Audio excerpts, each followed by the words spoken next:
नमस्कार. संघर्ष वृत्तवाहिनीमध्ये आपलं स्वागत. घेऊया ठाणे आणि आसपासच्या परिसरामधील घडणाऱ्या महत्त्वाच्या घडामोडींचा आढावा. ठाणे शहरात वाढती वाहनं आणि त्याचा धूर्त इमारतींची बेसुमार बांधकामं यामुळे ठाण्याची हवा प्रदूषित झाली असून ठाणेकरांचा श्वास गुदमरू लागला आहे. विशेष म्हणजे वाहनांची सततची वर्दळ, बांधकामे यांच्या जोडीला मेट्रोची भव्य बांधकामे यामुळे घोडबंदर परिसर सर्वाधिक घुसमटू लागला आहे. दिल्ली, मुंबई पाठोपाठ ठाण्याची हवा देखील बिघडू लागल्याने ठाणेकरांना मोठ्या प्रमाणामध्ये श्वसनाचे विकार जडू लागले आहेत. ठाणे महानगरपालिकेच्या प्रदूषण नियंत्रण विभागाकडील नोंदीनुसार ठाणे शहरातील एअर क्वालिटी इंडेक्स डिसेंबर महिन्यात खालावत चालली असल्याचं समोर आलं आहे. डिसेंबर महिन्याच्या सुरुवातीच्या काळात सर्वात कमी असलेला हवा गुणवत्ता निर्देशांक पंधरवड्यानंतर 183 एवढा नोंदवण्यात आला आहे. हा हवा गुणवत्ता निर्देशक मध्यम प्रदूषित या वर्गावरीमध्ये येत असला तरी नवीन ठाणे समजल्या जाणाऱ्या घोडबंदर येथे हवेची पातळी अत्यंत खालावली आहे. घोडबंदरच्या हवेची गुणवत्ता 190 वर पोहोचली आहे, तर उपवन परिसरामध्ये 176 एवढी गुणवत्ता नोंदवण्यात आलेली आहे. गेटवे येथे घडलेल्या बोट दुर्घटनेच्या पार्श्वभूमीवरती महापालिका कार्यक्षेत्रातील बोटिंग सुविधा उपलब्ध असलेल्या सर्व तलावांवरती आवश्यक ती सुरक्षतेची जबाबदारी घेण्याच्या सूचना महापालिका आयुक्त सौरभ राव यांनी दिल्या आहेत. ठाणे महानगरपालिका कार्यक्षेत्रामध्ये एकूण 35 तलाव आहेत. त्यापैकी शहराच्या मध्यवर्ती ठिकाणी असलेल्या मासुंदा तलाव, उपवन तलाव व आंबे घोसाळे या ठिकाणी नागरिकांच्या मनोरंजनासाठी पॅडल बोट, मशीन बोटची सुविधा उपलब्ध करून देण्यात आली आहे. मासुंदा तलाव येथे 35 पॅडल बोट व 2 मशीन बोट आहेत, तर उपवन तलाव येथे 16 पॅडल बोट, 1 मशीन बोट, तर आंबे घोसाळे तलाव येथे 4 पॅडल बोट, 1 मशीन बोट उपलब्ध आहे. सदर कामी ठेकेदारांची नियुक्ती करण्यात आलेली आहे.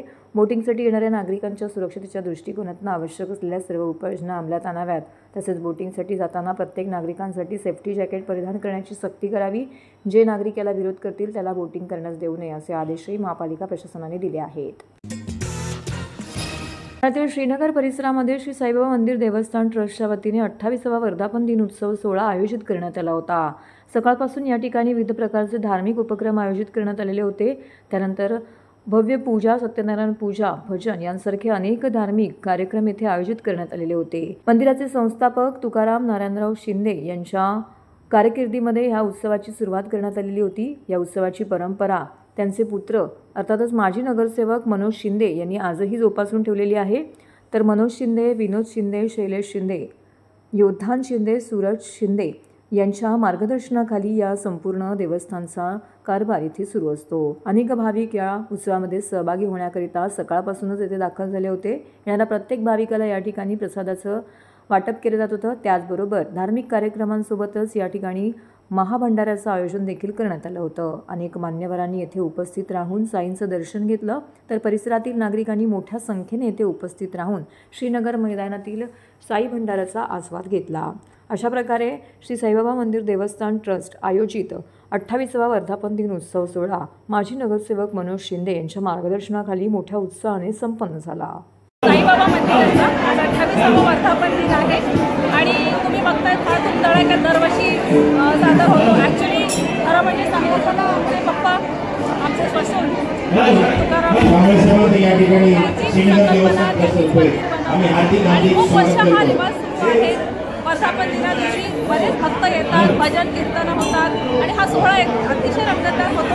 आज भंडारा प्रसादासाठी हजारो लोक येऊन गेलेले आहेत आणि अजूनही येत आहेत आणि देवाच्या ह्या आशीर्वादाचा सगळ्यांनी जास्तीत जास्त आशीर्वादासाठी येऊन दर्शन घ्यावं आणि इथे हा प्रोग्राम याची शोभा वाढवावी अशी मी सगळ्यांना माझ्याकडे मनापासून विनंती करते. मला असं वाटतं की शिर्डीला तर आपण नेहमी जातो, पण मनोज शिंदेच्या या साई दर्शनामध्ये तेवढाच आनंद आज मला मिळाला आणि कृतकृत्य झालो असतो. मनोजचं अभिनंदन आणि आशीर्वाद साईबाबांचे असावे त्यांच्यावर माझ्यावर. त्यांनी पण नवीन करिअर सुरू केलेली आहे, पुन्हा येतात. त्यामुळे पुनश्च हरिओमला त्याच्या साक्षात साईबाबांचे आशीर्वाद असावे त्याला प्रार्थना करतो. धन्यवाद. 28वा वर्धापन दिन आहे. मनोज शिंदे त्यांनी व्यवस्थित केलं आणि आज साईबाबांचं दर्शन आणि भंडारा मिळण्याचा योग आलेला आहे. त्याबद्दल मनोज शिंदे आणि त्यांच्या सर्व कुटुंबियांचं मनापासून धन्यवाद. ठाणे महानगरपालिकेचे मालमत्ता कर म्हणजेच प्रॉपर्टी टॅक्स भरण्याचे आवाहन. सन 2022-23 या आर्थिक वर्षाचे मालमत्ता कराचे म्हणजेच प्रॉपर्टी टॅक्सचे बिल ठाणेकर करदात्यांना महापालिकेमार्फत आर्थिक वर्षाच्या सुरुवातीस म्हणजेच माहे एप्रिल 2022 मध्ये देण्यात आलेले आहे. तथापि अद्यापही काही करदात्यांनी मालमत्ता कर महापालिकेकडे जमा केलेला नाही. सध्या आर्थिक वर्षाचा अंतिम टप्पा सुरू झाला आहे. मालमत्ता कर वसुलीसाठी महापालिकेतर्फे कडक कारवाई हाती घेण्यात आली आहे. या अंतर्गत जंगम मालमत्ता, टीव्ही, फ्रीज, वाहन व इतर जप्त करणे तसेच स्थावर मालमत्ता वॉरंट बजावून जप्त करण्यात येत असून मालमत्तेचा जाहीर विक्रीद्वारे लिलाव करून कराची रक्कम वसूल करण्यात येत आहे. मालमत्तेस पाणी पुरवठा करण्यात येणारे नळ संयोजन खंडित करण्यात येत आहेत. त्याचप्रमाणे थकीत मालमत्ता करावर 2% व्याज आकारले जात असल्याने भरावयाची रक्कम वाढत आहे. आपला मालमत्ता कर propertytax.thanecity.gov.in या लिंकद्वारे तसंच गुगल पे, फोन पे, पेटीएम याद्वारे ऑनलाईन पद्धतीने करण्याची सुविधा उपलब्ध करून दिली आहे. शनिवार, रविवार व सार्वजनिक सुट्टीच्या दिवशी नागरिकांना मालमत्ता कर भरणे सोयीचे व्हावे याकरता महापालिकेचे मालमत्ता कर संलग्न कार्यालय या दिवशी कार्यान्वित ठेवण्यात आलेले आहे. तरी मालमत्ता कर वसुलीची अप्रिय कारवाई टाळण्याच्या दृष्टिकोनातून मालमत्ता कर भरून महापालिकेस सहकार्य करावे. धन्यवाद. कल्याणमध्ये मराठी माणसाला परप्रांतीयांकडून मारहाण झाल्याची घटना ताजी असतानाच ठाण्यातही परप्रांतीय सुरक्षा रक्षकाने एका मराठी महिला रिक्षा चालकाला मारहाण केल्याचा प्रकार घडला आहे. या घटनेची माहिती मिळताच मनसेने धाव घेत त्या सुरक्षा रक्षकाला चांगलाच चोप दिलाय. रिक्षा चालक महिलेने भाडे नाकारल्यावरून हा वाद उद्भवला होता. ठाण्यातील विव्याना मॉलमध्ये खरेदी करून निघालेल्या एका ग्राहकाचे रिक्षा भाडे महिला रिक्षा चालकाने नाकारले. यावरून मॉलमधील सुरक्षा रक्षकाची महिला चालकासोबत वादावादी झाली. त्यानंतर एकमेकांना शिवीगाळ करत प्रकरण हातगाईवरती आले. सुरक्षा रक्षकाने ही महिला रिक्षा चालकावरती हात उचलला. या घटनेमुळे परिसरात तणाव निर्माण झाला आहे आणि महिला रिक्षा चालकासोबत असलेल्या काही व्यक्तींनी आक्रमक भूमिका घेतली. या घटनेची माहिती मिळताच महाराष्ट्र नवनिर्माण सेनेचे ठाणे जिल्हाध्यक्ष अविनाश जाधव घटनास्थळी दाखल झाले. त्यांनी मॉल प्रशासनाला याबाबत जाब विचारत सुरक्षा रक्षकाला बोलवून चोप दिला. तर संताप व्यक्त करून अविनाश जाधव यांनी संबंधित सुरक्षा रक्षकावरती कारवाई करण्याची मागणी केलेली आहे. तर महिला रिक्षा चालकांच्या सुरक्षेसाठी पोलिसांनी विशेष लक्ष देऊन अशा घटनांवरती कठोर कारवाई करावी अशी मागणी मनसेने केली आहे. तो तू मारेगा नहीं उसको, कंप्लेंट करना चाहिए ना मॉल में, सिक्योरिटी ऑफिसर है ना, तो तुम्हें कंप्लेंट करना चाहिए ना मॉल को. तुमने कंप्लेंट करना कि मारना है उसको, उसके नाक से खून आने तक तूने उसको मारा.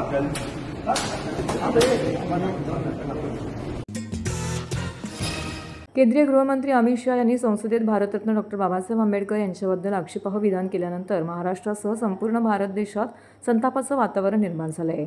शिवसेना ठाणे जिल्हा शाखेच्या वतीने ठाणे स्टेशन परिसरामध्ये डॉक्टर बाबासाहेब आंबेडकर पुतळ्याजवळ केंद्रीय गृहमंत्री अमित शाह हाय हाय राजीनामा द्या, राजीनामा द्या, नहीं चलेगी, दादागिरी नहीं चलेगी अशा घोषणा करून निषेध व्यक्त केला. यावेळी शिवसेनेचे नेते माजी खासदार राजन विचारे, उपजिल्हाप्रमुख सुनील पाटील, शहर प्रमुख प्रदीप शिंदे, उपशहर प्रमुख वसंत गवाळे, सचिन चव्हाण, महिला जिल्हा संघटक रेखा खोपकर यांसह अनेक शिवसैनिक येथे उपस्थित होते. ज्या महामानव भारतरत्न डॉक्टर बाबासाहेब आंबेडकरांनी या देशाला दिशा दिली आणि त्या महामानवाचा अपमान ज्या संसदेमध्ये जी संसद, जे संविधान या देशाला दिलं त्या पार्लमेंटमध्ये या ठिकाणी बाबासाहेबांचा अपमान जो केला त्याचा निषेध करण्यासाठी मी आलेलो आहे. मला वाटतं या देशाचे गृहमंत्री यांनी राजीनामा द्यायला पाहिजे आणि या देशाची माफी मागितली पाहिजे की या ठिकाणी ज्या महामानवाच्या माध्यमाने या ठिकाणी ज्या संविधानाने या देशाला दिशा दिली याचा अपमान केलेला आहे आणि म्हणून त्यांनी राजीनामा दिला पाहिजे आणि या महायुती सरकारचा या ठिकाणी आम्ही निषेध करतो. तर हे होतं संघर्ष वृत्तवाहिनीचं आजचं बातमीपत्र. उद्या पुन्हा भेटू याच वेळी याच ठिकाणी ताज्या घडामोडींसह. तोपर्यंत नमस्कार.